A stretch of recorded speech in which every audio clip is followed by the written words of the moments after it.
ہے کہ جب حضور مسجد نبوی سے باہر نکلتے ہیں تو آگے حضرت عمر و ابو بکر رضی اللہ تعالی عنہما کھڑے ہیں، چہرے کے اوپر عجیب اداسی ہے۔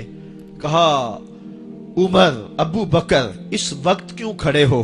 عرض کی حضور بھوک نے گھر میں ٹکنے نہیں دیا، ہم نے چاہا حضور کا چہرہ دیکھ لیں تو کچھ پیاس بجھ جائے، کچھ بھوک مٹ جائے۔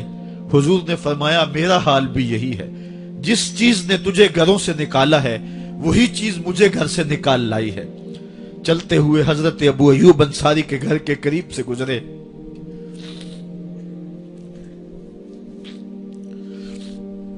حضور کی خوشبو پا کے وہ باہر آ گئے۔ عرض کی بندہ نواز آج میرے مہمان نہیں بنتے؟ حضور نے کہا تمہاری مرضی۔ گھر لے گئے، چٹائی بچھائی، حضور کو بٹھایا، گھر والوں کو بکری کا بچہ ذبح کر کے دیا، کہا جلدی جلدی کھانا تیار کرو، میرے آقا کو بھوک لگی ہوگی۔ یہ کہہ کے واپس آئے، حضور کے پاس بیٹھے، نظر چہرے پہ پڑی تو گھبرا گئے۔ نکاحت کے آثار اتنے واضح تھے کہ سمجھ آ رہی تھی کتنے دنوں سے حضور نے کچھ نہیں کھایا۔ اٹھ کے باغ میں چلے گئے، کھجوروں کا خوشہ توڑا، حضور کے سامنے رکھا، کہا بندہ نواز جب تک کھانا تیار نہیں ہوتا یہ کھجوریں تناول فرمائیں۔ تھوڑی دیر کے بعد کھانا دسترخوان پہ لگ گیا، حضور سے عرض کی گئی حضور آئیں کھانا تناول کر لیں۔ حضور نے دسترخوان پر تشریف فرما ہو کر کے حضور نے کپڑا اٹھایا تو حضور نے جب دیکھا کہ کھانا ہے تو حضور نے ایک روٹی لی اور چند بوٹیاں اٹھائیں اور ایک خادم کو بلا کر کے کہا جاؤ ہمارے گھر دے آؤ، میری بیٹی فاطمہ کتنے دنوں سے بھوکی۔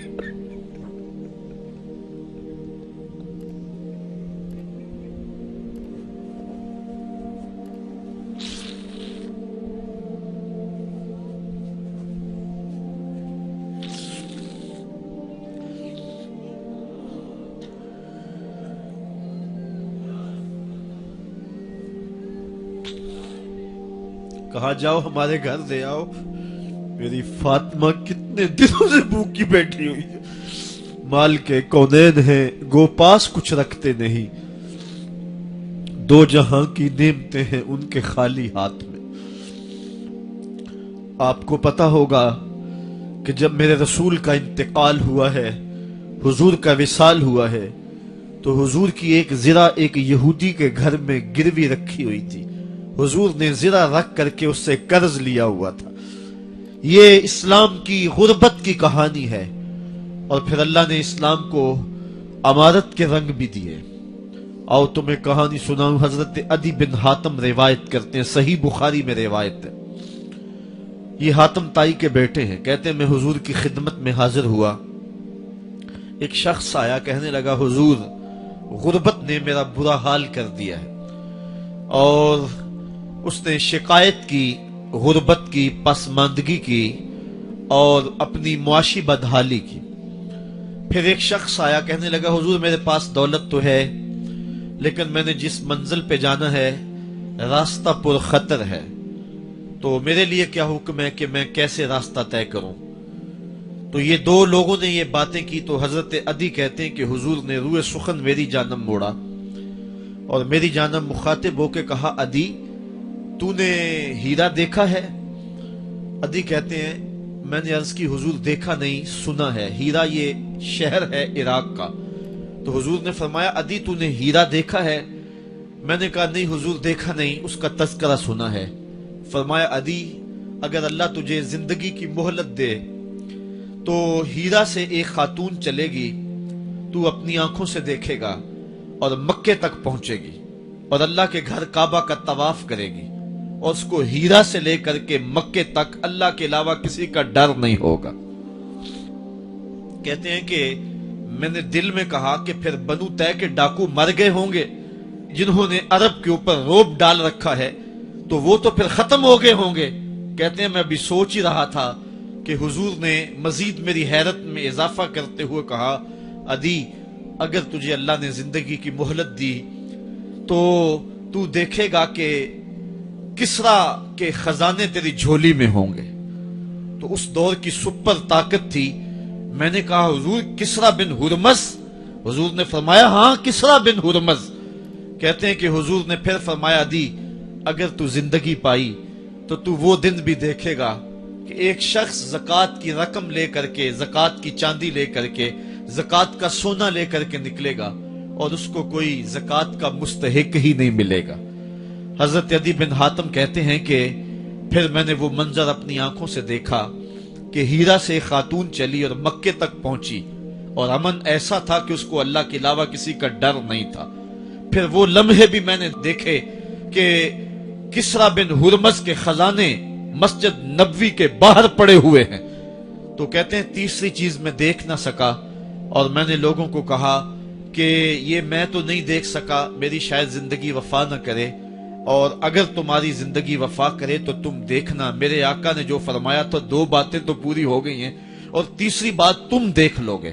حضرت یحییٰ بن سعید فرماتے ہیں کہ حضرت عمر بن عبدالعزیز کا زمانہ تھا اور انہوں نے مجھے افریقہ کی جانب زکوٰۃ وصول کرنے کے لیے بھیجا. میں وہاں سے زکوٰۃ وصول کی اور پھر میں زکوٰۃ لینے والے مستحقین کو ڈھونڈنے لگا. تو کہتے ہیں مجھے کوئی مستحق نہ ملا. پھر میں غلام پکڑتا اور اس کے پیسے دے کے اس کو آزاد کرواتا چلا جاتا. حضرت عمر بن عبدالعزیز کا زمانہ ہے کہ گورنر ہے عراق کا. وہ حضرت عمر بن عبدالعزیز کو لکھتا ہے کہ اتنی رقم ہے، اس کا کیا کرنا ہے؟ تو عمر بن عبدالعزیز کہتے ہیں رقم لے کے یہاں نہ آنا، وہاں عراق کے لوگوں میں بانٹ دو، جو زکوٰۃ کے مستحق ہیں ان کو تقسیم کر دو. تو گورنر لکھتا ہے جو مستحق ہے ان کو دے دی، اب کوئی مستحق نہیں رہا تو میں کیا کروں؟ تو حضرت عمر بن عبدالعزیز کہتے ہیں جو مقروض ہیں ان کا قرض اتار دو. تو کہتے ہیں کہ ہاں قرض بھی میں نے اتار دیا ہے، رقم پھر بھی بچ رہی ہے، کیا کروں؟ تو حضرت عمر بن عبدالعزیز نے پھر لکھا جو شخص شادی کرنا چاہتے ہیں ان کا حق مہر ادا کر دو. میں نے کہا کہ وہ بھی کر دیا ہے، رقم پھر بھی بچ گئی ہے، اب کیا کروں؟ تو حضرت عمر بن عبدالعزیز نے مجھے لکھا کہ جو غیر مسلم ہیں جنہوں نے ٹیکس دیا ہوا ہے، جتنا ٹیکس دیا ہے اس سے دگنے پیسے ان کو قرضے میں دے دو اور ان کو کہو جاؤ اس کا کاروبار کرو، کھیتی باڑی کرو، اور ساتھ انہیں یہ بھی کہہ دینا قرض کی فکر نہ کرنا اور زیادہ اس میں پریشان نہ ہونا، جب دے سکو گے دے دینا. یہ دور بھی پھر اسلام نے دیکھا اور یہ گھڑیاں بھی دیکھی جب چیتھڑے پہنے ہوئے تھے، جب پیود لگے لباس پہنے تھے، جب پیٹ میں ڈالنے کے لقمہ بھی نہیں تھا. اللہ کا دین اس وقت بھی غالب تھا، اور جب گلیوں کے اندر ریشم بکھرا ہوا ہوتا تھا کوئی اٹھانے والا نہیں تھا، دین اس وقت بھی غالب تھا. دین کا غالب ہونا یا نہ ہونا اس کا تعلق جو ہے وہ مال و دولت سے نہیں ہے. اقبال کہتا ہے کہ زوال بندہ مومن کا بے زری سے نہیں، مومن کا زوال بے زری سے نہیں ہے بلکہ اس کا سبب کوئی اور ہے. وہ سبب ڈھونڈنا ہے کہ ہم دنیا میں رسوا ہو کے کیوں رہ گئے، ہم زمانے کے سامنے تماشا کیوں بن کے رہ گئے. آج نبی کی امت پوری کائنات میں رسوا ہو کے کیوں رہ گئی. آج ہمارا تماشا دیکھا جا رہا ہے، آج بھوکے کتوں کو ہماری بیٹی اور بہنوں کے اوپر چھوڑا جا رہا ہے اور اس کا تماشا دیکھا جا رہا ہے. کیا ہم نے یہ دن بھی دیکھنے تھے؟ ہم نے سراغ لگانا ہے. دولت کی قلت اور کثرت یہ ثانوی چیزیں ہیں. ہم نے تاریخ میں دیکھا ہے ہم کبھی مالی طور پہ کمزور تھے، رسوا نہیں ہوئے ہیں. مال زیادہ ہو گیا، رسوا نہیں ہوئے ہیں. رسوائی کے سبب کوئی اور ہیں. آئیے تمہیں کہاں